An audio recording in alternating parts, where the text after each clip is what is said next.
Welcome to the Minnesota Rovers Tuesday evening presentation. Minnesota Rovers is an outdoors club based in Minneapolis, St. Paul. Our members organize trips that range from 1 hour to 2 weeks in Minnesota or further afield. Examples of our activities include hiking, biking, backpacking, skiing, snowshoeing, paddling, and rock climbing. We also organize conservation and trail clearing trips. Our members have experience and skills in many outdoor activities, so if you want to learn a new outdoor activity, we can probably help you. For more information, go to mnrovers.org. Now let's move on to this week's presentation. Tonight's presentation is about 4 backpack hikes in Southwest Oregon. Our presenter is originally from California, where he spent an inordinate amount of time climbing and backpacking in the High Sierra, Death Valley, and the Mojave Desert.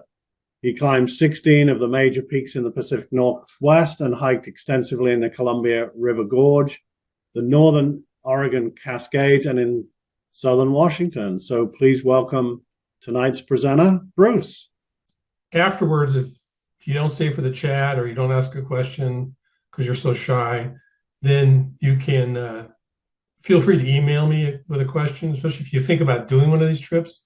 You may have more detailed questions than we have time for here. So my email address is on the presentation. It'll be on the YouTube apparently. So this is 4 trips, backpacking trips. I suppose if you're a really fast runner, you could do them in a day, but for normal people, these are backpacking trips of varying lengths. The reason I thought about them is because I used to live in Southwest Oregon, but to get there from here is actually pretty straightforward. It's Minneapolis to Salt Lake to Medford. And Medford has a wonderful airport. I think it's 3 flights a day out of Salt Lake. So it's not a complicated, it's less complicated to get to Medford than it is to get to, say, Portland and then to Medford. So it's accessible if you want to try this. So let's step into this. Before I'm going to talk about, the first one is the Rouge River Trail, which if you Google Rouge River, Oregon, and backpacking, this is what you'll get. This is the most famous trail in Oregon. It's one of the famous hiking trails in the United States. It runs along the Rouge River, which is west of Medford. And it's a wonderful trip. We've backpacked it, we've hiked it, and we've rafted it. So it just has to be on this list because otherwise people will think I'm not talking about Oregon. The Wild Rouge Loop, the second one, is a shorter version, includes part of the Rouge River, but it also includes part of the highlands. And both of these trips are something you can do in the spring. In fact, that's the recommended time to do them. They get too hot in the summertime. And so when people are looking for something to do in the winter that doesn't involve snow, but still want to have a scenic backpack, these two come to mind. Number 3 is one of my favorites. It goes from a campground at the southern end of the Sky Lakes Wilderness and ends at Crater Lake. So if you want to have an Instagram moment, this includes one of those. It basically follows what used to be, before there was a Pacific Crest Trail, there was a Skyline Trail. And the Pacific Crest Trail took over part of the old Skyline Trail, but they left the Skyline Trail behind. You on partially on the Skyline Trail because it goes by all the lakes, and partially on the Pacific Crest Trail because it goes high up for the views. And this is one of my favorite hikes in the Sky Lakes Wilderness. Doesn't have 10,000 lakes, like Minnesota, but it has 200 or more lakes in an area about the size of Minneapolis. So there's a lot of lakes. And the last one is it's a little bit of an oddball one. People don't hear about it much, but it runs into the Red Buttes Wilderness, which sits on the California-Oregon border. What's, to me, the most amazing thing about this is you have 14 miles of unlogged old growth. And there are ponderosa pines in there and sugar pines that are 10 feet across. They've never been touched in 500 years. So for that alone, it's worth it. It's not a long trip, but it's really sort of spectacular and in terms of the botany. So here they are relative to Medford. Number 1, the Rouge River. Number 2, the Wild Rouge. Number 3, the Sky Lakes. You can see Crater Lake up there. And number 4 on the border, the Red Buttes Wilderness area. So every one of these is within an hour and a half of the airport. There's some logistics involved with the Rouge River. The other ones are pretty much drive to the trailhead, walk in a circle, and you're done. So I call this full disclosure because sometimes you hear these talks about backpacking and they make it sound like it never rains and there are no bugs. And but the pluses here, there's relatively easy access. There's some dirt roads, but most of them are short and they're pretty well maintained. It's not crowded, with the exception perhaps of the Rouge River. But those of you who have backpacked, well, those of you who've gone to Zion National Park, it's not even close to that. So that's one of its pluses. It doesn't have a lot of people that go there or know about it. So you can have a relatively solitary trip. No permits are required, except Crater Lake. You need an entrance fee and you'll have to get a camping permit. But everything else is just show up. There isn't even a permit required at the trailhead. There's some unique flora. I'll show you a picture of it. There's a Siskiyou lewisia. There's a Chamaeopsis flower. There's a whole host of, the geology was created by the plate tectonics, and it rammed the geology together and twisted it. So you have all these different soil and rock types that generate different kinds of plant communities. It's very diverse for such a small area. It's a lot drier. If you think of Oregon, you think it's raining all the time and there's moss on the trees. Not in Southern Oregon. There probably isn't any place in Minnesota quite like it. Maybe in the far southwest corner of Minnesota down by Blue Mounds, but here you have dry, but you also have giant ponderosas. Got rivers and lakes. The third one, the one that goes up to Crater Lake, some serious mountains. I wouldn't say call them serious, but they're walk-up mountains with great views. So hard to beat that. Now, on the other side of that, water can be hard to find. Obviously, if there's lakes around, that's not a problem. But there are spots on some of these trips where water you need to plan. You can't just assume there's going to be water showing up. And again, this varies from year to year. Last year, there was more than plenty of water. Years before that, there was no water. So with the exception of the Pacific Crest Trail and the Rouge River Trail, you have to pay attention to trail maintenance. A lot of these trails don't get, because of the budgets involved, they don't get maintenance. So fallen trees, rock slides, whatever. You need some route finding skills. This isn't like going to a state park where there's a nice little sign at every trail junction. Sometimes you're not sure there's a trail junction. So you need your compass, you need your GPS, you need to pay attention. Heat. The recommended times I'm going to suggest are to avoid heat, because the Rouge River in the summertime is impossibly hot. So that's a consideration here. Fire and smoke, you just have to, the way things have been going in recent years, wildfires, the smoke they generate, the closures they generate, it's possible. You just have to, you could make your plans and you could have a forest fire and change your plans. There are burned areas. If you look at the maps of fires in the area, they're pretty much 85% of the areas have burned at one time or the other. Some have recovered, some are still look burned, and you'll see a couple of pictures of that.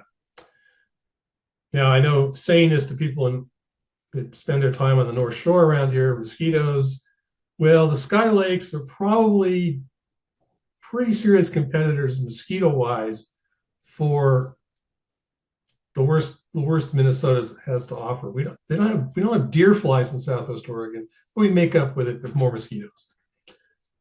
But if you go, the recommended time of the year to go to the Sky Lakes is after Labor Day, and the mosquitoes are much, much less of an issue. So if you're bound and determined to go in midsummer, it's going to be buggy.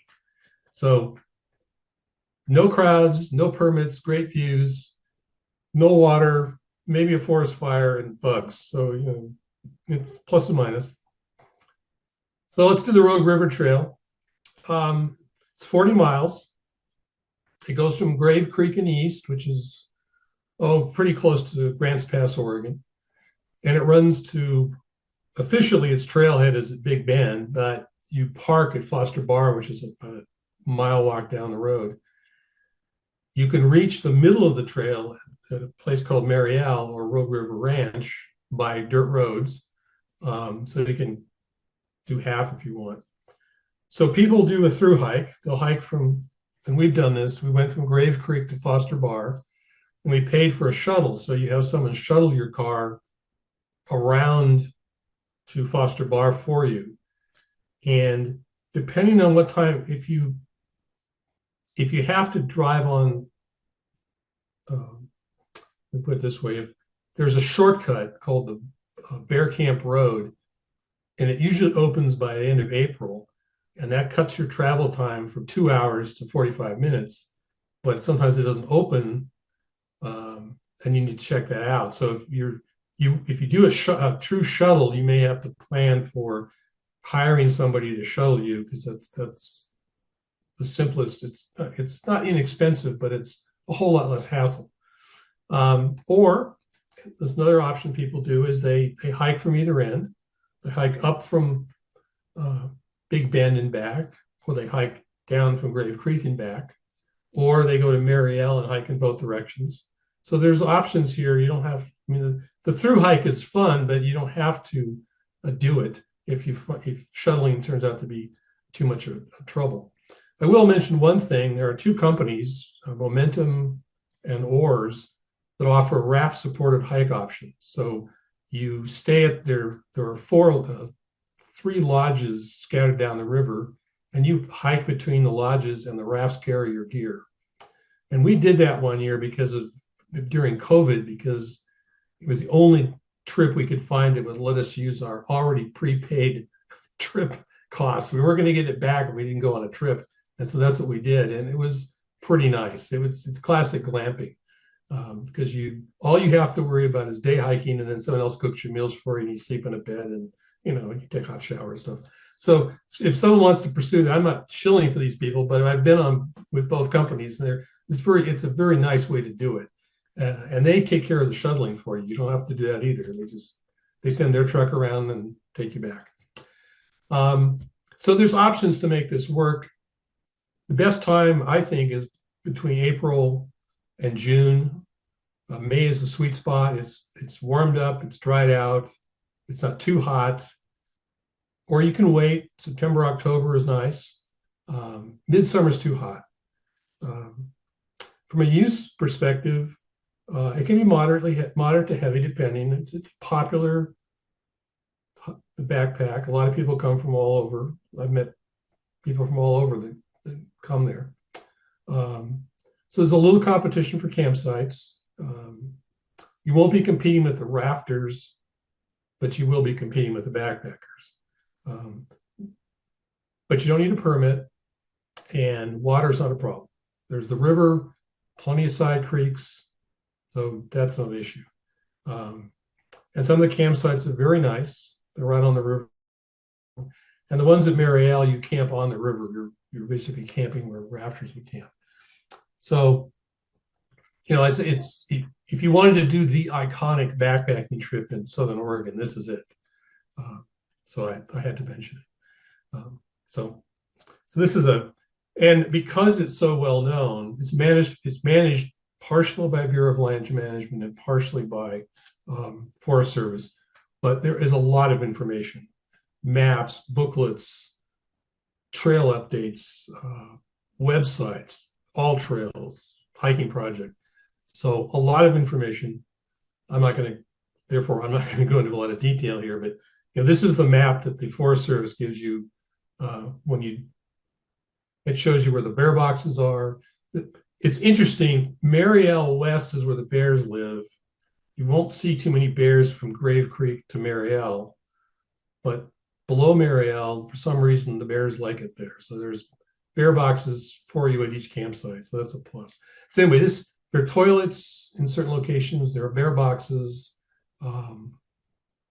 So it's not like you're going into this without a great deal of information. So this is kind of what. So these slides are arranged assuming you start at Grave Creek and go west. So this is the Grave Creek riffle. They call it the riffle, but it's actually a rapid. But you see the trail. Its history is that in the mining days, this was a mining area. The miners hacked themselves a trail from the coast into the interior so they could basically move their mining results, but the mines weren't very successful. Hard rock mining isn't successful in Southern Oregon. It's hydraulic mining that worked, and this isn't that. So then it became, people began to live on the river, fish on the river, have lodges on the river, they even farmed on the river, and the trail became something to support them. So it's cut for pack animals. It doesn't do strange things that go straight up and down.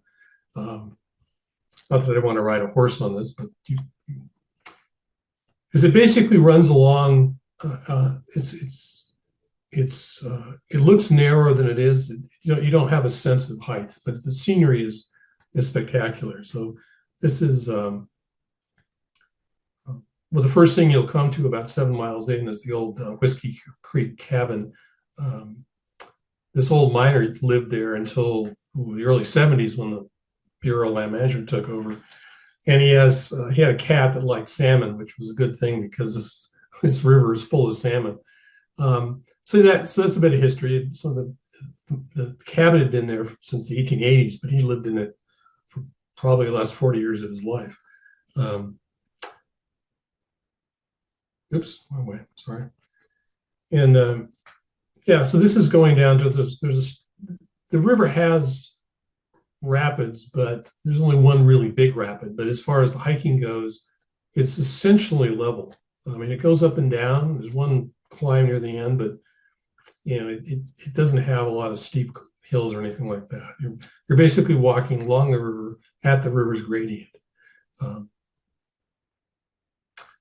But it's an interesting terrain. You can see the difference here. There's a very dry chaparral kind of terrain on one side, on the south-facing slope, and on the north-facing slope, it's all trees. And as it ducks and weaves in and out of various creeks, you'll have these fern gardens. And every time there's a sort of open water, you'll have a different botany, a different ecology. So it's pretty interesting. So you're not experiencing the same thing all the time. It varies a little bit all the time. And it gets dry. This is going across you can see that they really wanted to have this trail here because it is literally blasted out of basalt. It wasn't easy to build. It's not easy to maintain. And then you come to these big meadows, and so this is a place near where we camped at one time. I don't know if anybody knows who Zane Grey is, but he was a famous author back in the early 1900s. He had a fishing cabin down here, and you can still visit it. It's open for visitors. Zane Grey's cabin, his little fishing boat is there, cabin where he wrote a lot of his stories. So there's a little bit of history here as well. Once you get to, and so about halfway through this trip, you're at the Rouge River Ranch, which is run by the state of Oregon. It's open, generally open during the summer or for tours and visits. It's an interesting area. It used to be the center of the community for people living along the river. And then west of there, as you continue along, the trail actually does get kind of narrow as it cuts through these cliffs, as it approaches a tricky rapid on the river and the narrowest canyon. So there's a section below here where the river is only 15 feet wide. You can barely get a raft through it. And then it opens up into some serious rapids, and then it's calm again. But from a hiker's perspective, that's something to look at. You don't have to deal with it. This is Blossom Bar Rapid, and the trick is you can't go in a straight line. You have to go zigzag your way through it. And if you don't, the river proceeds to wrap your raft around one of those boulders, and you sit out there until someone throws a rope out to you. So it's fun to watch. And we've gone through it in a raft, but it's more fun to watch. So, but you can see that water's not a problem on this trip. And then you come to one of the things one of the things you come to is Paradise Bar, which has Paradise Lodge. And I'm not sure what their policy is now, but they used to have the policy where you could stop and buy a beer or a Coke or something and sit on their porch and relax, on your trip. If you do the raft-supported hiking trip, you stay at the lodge. So you're hiking into the lodge, beer, dinner, fluffy beds, hot shower, the things backpackers don't really ever want because you're too pure. But if you want something, that's one way to think about it. So this is Paradise, and this grass thing here is a landing strip.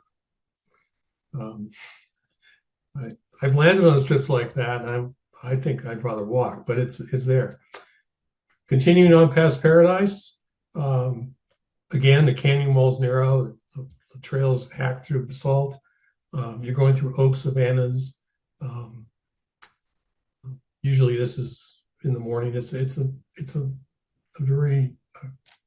really quiet down here, except for the river. So, and then this is the Brushy Bar cabin is actually staffed all summer long by the Forest Service. So there's some nice places to camp here. They all have bear boxes. They're close to the river. They have toilets, pit toilets, and they have Forest Service if you need some help. So we've always enjoyed stopping at Brushy Bar because it's a nice place to camp. And then past Brushy Bar, it opens up again. You're crossing these long, exposed southern slopes, and just walking along. This is where you see the bears. I didn't put my bear picture in here, but down below where that's your best chance to see a bear. And at the end, you arrive at Big Bend Trailhead, the Sound of Music song picture here.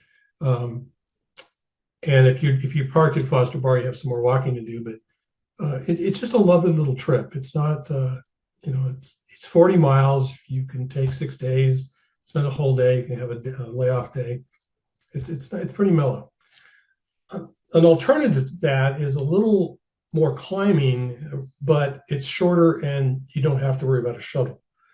So this is the Wild Rogue Loop, which was created by a group that builds trails. It starts at Mariel. It starts at the Rogue River Ranch, so the middle of the Rogue River Trail. It goes up Mule Creek, across Panther Ridge. Now you're up about 3,000 feet, and then drops down to the Rogue River and comes back. It's open same time frame, April, June, September, October. It'll be hot in the summertime again.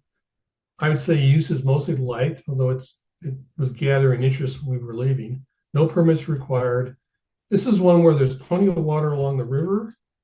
There's a couple of springs, but Panther Ridge, the middle part of the hike, it has no water on it, so you'd have to plan for that. Let's go back here a bit.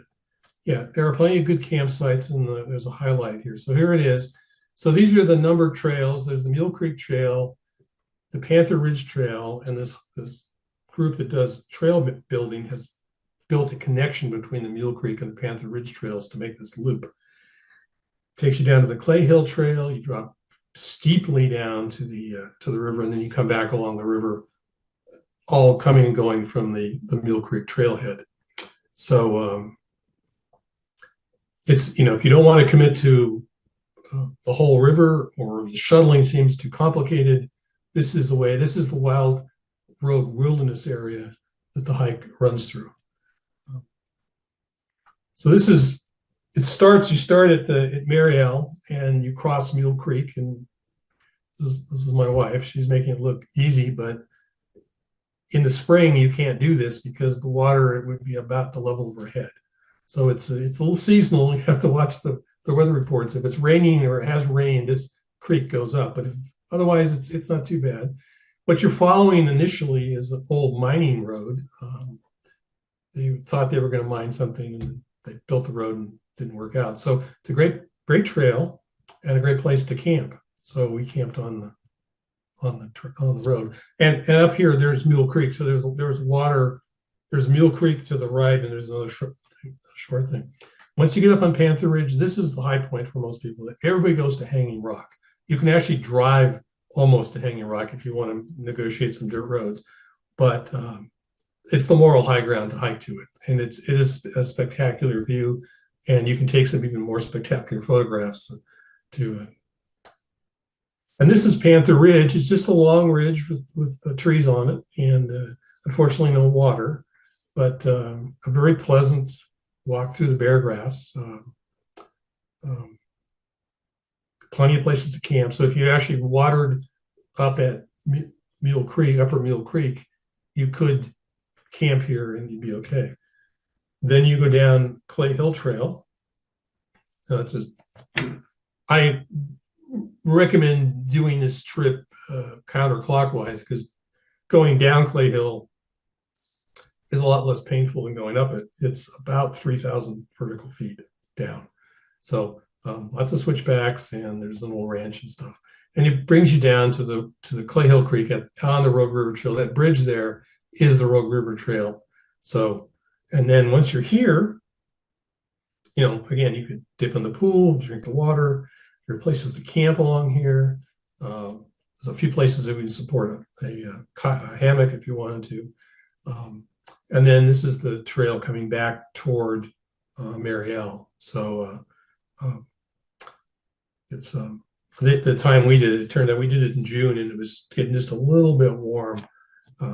We were glad to be in the shade. This is west of Brushy Bar, so we camped at Brushy Bar, which is a nice shaded campground. The big one I'm proposing, if you really figure I'm not going to fly to Oregon for 4 days, and so this is the trip you would want to do for a whole week. So this takes you from the southern terminus at Fourmile Lake Campground on the edge of the Sky Lakes Wilderness, all the way through to Crater Lake at Rim Village. And you can park at Fourmile Lake and you can park at Rim Village. They're only probably 40 minutes drive apart. Part of it's on the PCT. It's well maintained. It gets all the maintenance money. And the Sky Lakes trails are pretty good. They do have less maintenance, but they're also well used. This is a summer trip. You could do it June to October if you don't mind the bugs. September, October would be even better, no bugs. Your biggest competitor is PCT through hikers, and if they don't,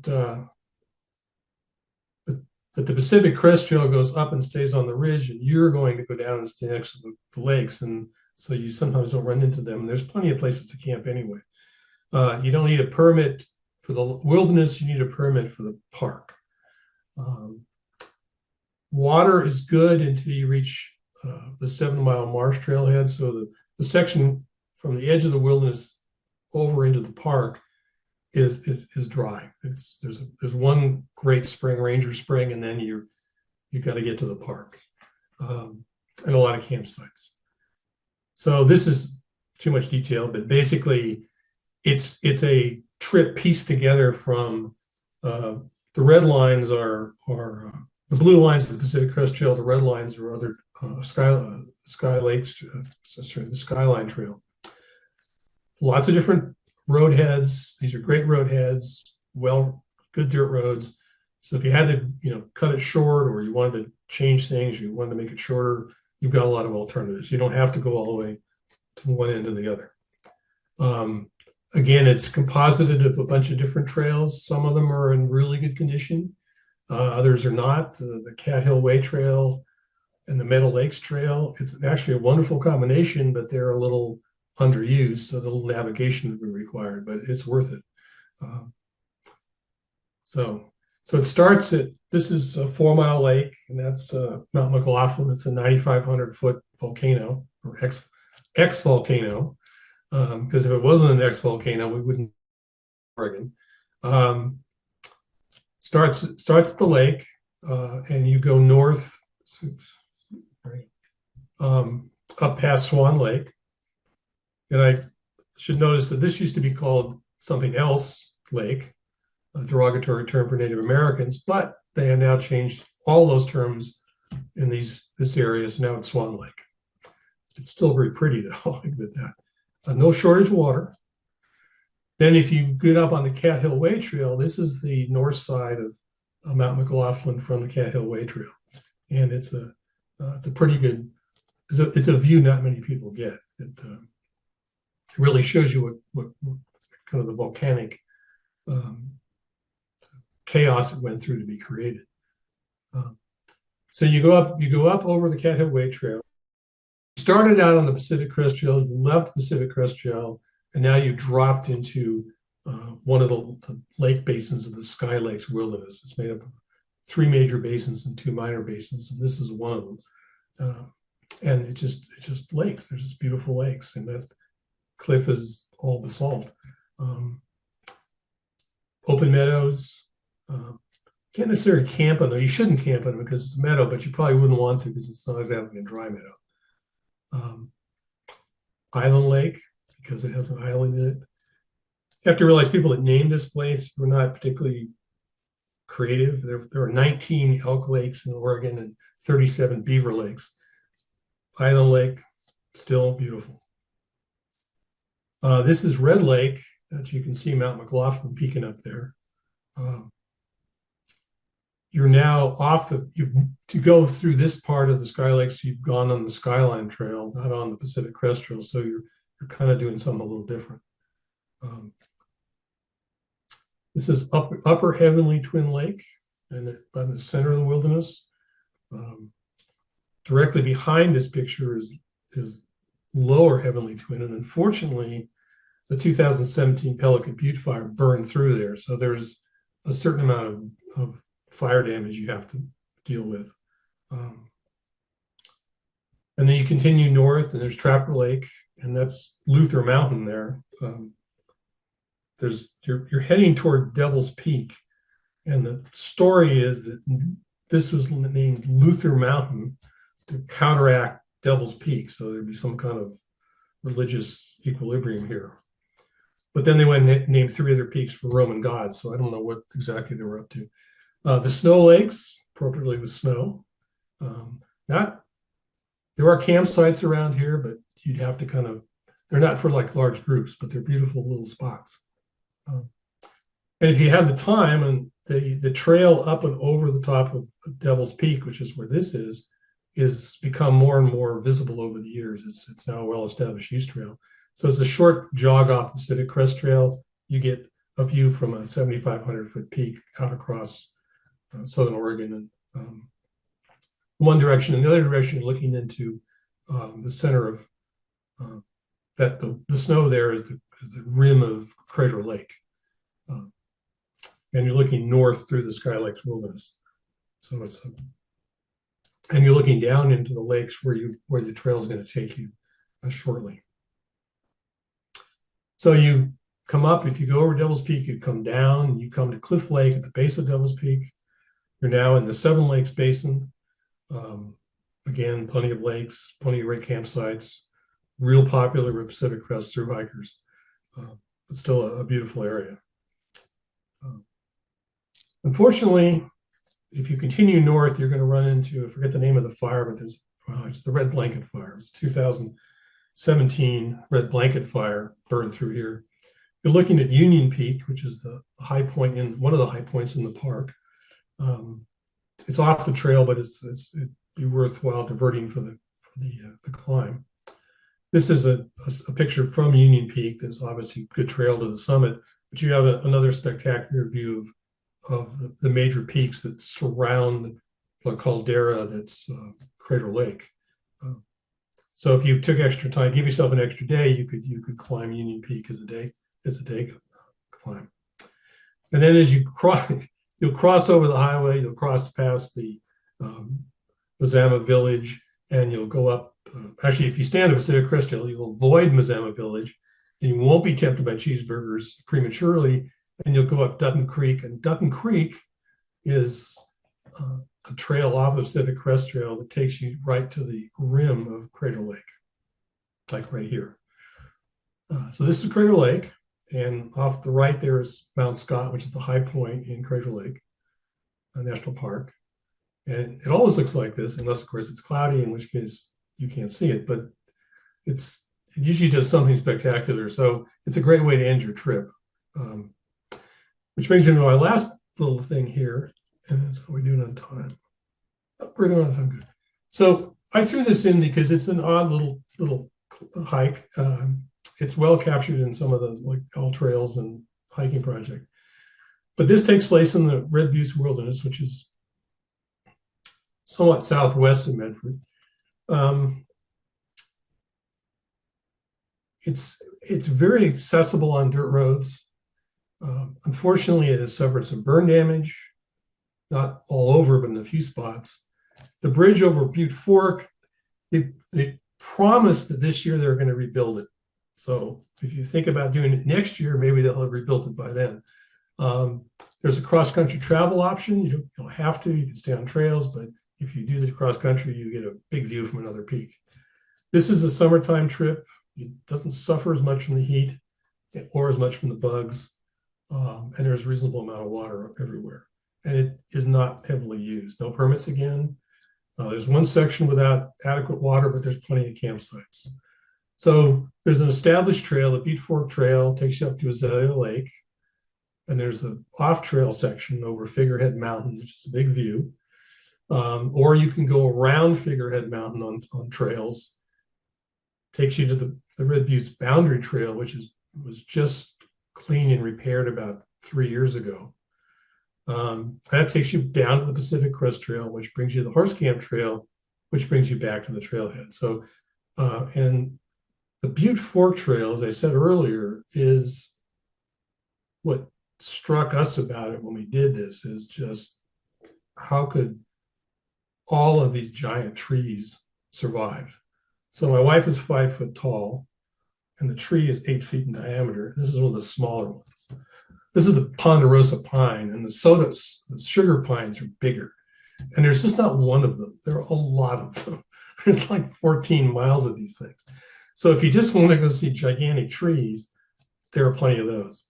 This cute little tool shed was built in the 1920s, and it's still there, and it's still used. It's been wrapped in aluminum foil a few times in case there's a fire, but it's not really a trail shelter, but you can camp around it. There's nice flat spots to camp. So it's just part of the history of the area. You keep going, at the end, you'll come to Azalea Lake. There's been some fire damage around the lake, but the lake is still there. There are campsites at the lake. It's just a nice spot. There's not that many lakes in this particular area of the Red Buttes, and so it's sort of a special spot to get to. Continuing on, you'll climb up out of the Azalea Lake Basin to the ridge, and looking back, Azalea Lake below, and in the distance, those two humps are called, they're the Red Buttes. They are actually red. They're a form of red basalt. And if you turn around from where that picture was taken, you look in the other direction, you're looking at Preston Peak, which is the highest point in the Siskiyou Wilderness. That's in California. So it's kind of it's kind of a nice place to get a big view. And this is a species of Lewissia unique to the Siskiyous. It's only found in this area. I also thought it's kind of pretty. It's got a definite candy cane effect, but it's kind of unique. You can mistake it for another flower, similar one, but you'll know when you see it.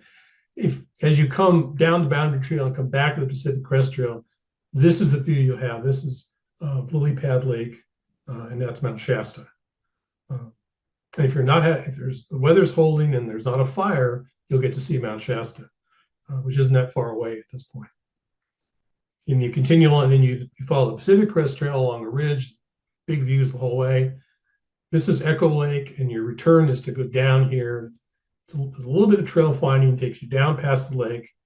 You get on the Horse Camp Trail, and you go back down the way you came. So again, it's a unique trip if you didn't want to spend too much time. So in terms of trip planning, it's got an interestingly confusing name, but the Siskiyou Mountain Club, they have a website. They are actually an organization that does trail maintenance by bringing in young people that want to do some service projects. They get some tuition and or apprenticeship paid for, and they build or repair trail. They work with the Forest Service. They keep a track of when all these other trails have been maintained in their condition. So it's a great, everybody focuses on the Pacific Crest Trail, but these folks focus on all the other trails. The Bureau of Land Management Office in Medford, they are responsible for half the Rouge River Trail. The Forest Service in the same building is responsible for the other half, and the Wild Road Loop, and the Sky Lakes Wilderness, and the Red Buttes Wilderness. Those are all part of the Rogue Siskiyou National Forest. Although, to make it extra confusing, the part of the Red Buttes in California is part of the Klamath National Forest, so the trail numbers change, even though it's the same trail. Crater Lake National Park, of course, has got its own maps and advisories and whatnot. The hiking project, which used to be run by REI, has got all these trails. You can download GPXs for all of them, and the same on all trails. So there are plenty of resources. The big deal is you need to pay attention. What's the fire? What's the weather doing? What's the snow doing? What's the fire status on these forests? Kind of take a look at how the winter went, the previous winter went, to get an idea of what the water resources might be. When you're on the Pacific Crest Trail, the Pacific Crest Trail Association keeps almost a mile by mile log of where things are, where water sources are, how it's working. So plenty of stuff to work with. So that's it. Thanks a lot. And any questions? Here I am. Hi, Bruce. My name's Melissa. Your wife looked like she was using a backpack that didn't have shoulder straps. Is that something? Yes, that was a pack system called the Me Too pack. It was invented by a woman in Roseburg, Oregon, and she sold them for a number of years. Okay. Unfortunately, she went out of business during the pandemic. So, right. She was going to, two things hit her. One was the pandemic. Yeah. Even though everybody was hiking, she didn't think that nobody knew that was going to happen. So she didn't have enough inventory. Oh. And then when the Me Too movement started up, her website got lost in all of that. Oh, yeah. So people would, Google Me Too, and they'd get some political thing instead of her backpacks. Okay. So I got one, my wife got one, my friends got one, and then we tried to get more and we couldn't. But yes, it has a hip belt and a chest strap. Yeah. It doesn't sit on your shoulders. Okay. And the people my wife has rotator cuff problems, so it works great. Yeah. And your pictures were gorgeous. I'm really interested in Rouge River, so I'm going to go explore that. So thank you. Okay. And there's you'll find a lot of information about the Rouge River, but it's, to me, that the only real challenge is the logistics of how you're going to get from one end to the other. Well, I've done some trip with oars, so I'm going to go look at their Rouge River rafting and maybe figure out a way to do the hike also separately. So, well, I think Oars has a raft supported hike option. Okay. If they don't, there's a company in Ashland called Momentum. Yep. You'd mentioned them. They Okay. do. We did their trip. It was a great trip. Okay. They sent 2 rafts and 2 people, and there were like a dozen of us, and it was great. Okay. Thank you. So.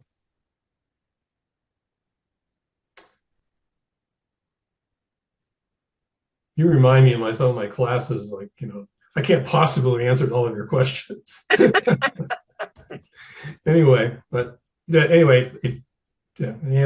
other questions, or because on the one trip, was that the Rouge River where they had the lodges? Yeah. Are those available? I mean, could you just backpack lodge to lodge? I mean, if you wanted kind of a luxury trip, or you could. The trick is that the lodges probably fill up. Yeah, you'd have to deal with each lodge individually. Now, Paradise Lodge is kind of big. Mariel is not that big, and Black Rock is even smaller. You could probably do it if you got an early start, and get the lodges lined up to hike between them. But the advantage of the raft is that you don't have to. You don't have to backpack, essentially. Yeah. Well, see, the thing about the Black Rock Lodge, you can't get to it without a raft because it's on the other side of the river. There's no bridge. Okay. So that's. I mean, Mariel and Paradise are on one side of the river, but the other one. So, yeah, I think you could do it, but I think the logistics would get that much more complicated. So is that kind of a combination of hiking and rafting then? If you have to cross the river somehow, or it's all your baggage except your day pack is on the raft. Okay, yeah. And then so the first night you stay at Black Rock and they cook dinner for you there. And that comes off the raft. And then the second night you stay at Mariel and they're a full service lodge. And the third night you stay at Paradise and they're a full service lodge. And the fourth day you walk out and then they shuttle you back. So you know, all you have to do is walk the trail and carry your day pack. Mm-hmm. Yeah. And your baggage is carried for you, your meals are cooked for you. You don't have to worry about the shuttle. You don't have to worry about where you're going to sleep. And I say we weren't intending to do a glamping trip like that. It's just that we'd already paid for a regular rafting trip literally the day everything shut down. And the company said, well, we really can't give you your money back. And our travel insurance thoughtfully informed us that, well, we're not covering viruses right now, so good luck. So, but the company, Momentum, said, okay, we'll let you move that forward a year. We'll keep the money, but you can have a trip next year. And when the next year rolled around, the only one that was available was this one. It was a nice trip, though, but you could get very used to that, I can say, just Okay. going from fluffy bed to fluffy bed. But you didn't hear it from me because, you know. No, but you could probably do it yourself, but it's just if for what they don't think it was an inordinately expensive trip for all of them taking care of so much of the logistics, and you just show up and you just enjoy yourself. So maybe that's worth it. Thank you so much. This was wonderful. Nice, neat way to see this area. Thanks for watching this Minnesota Rovers presentation. If you want to see more, please click on the link to our channel or the subscribe button below. Thank you.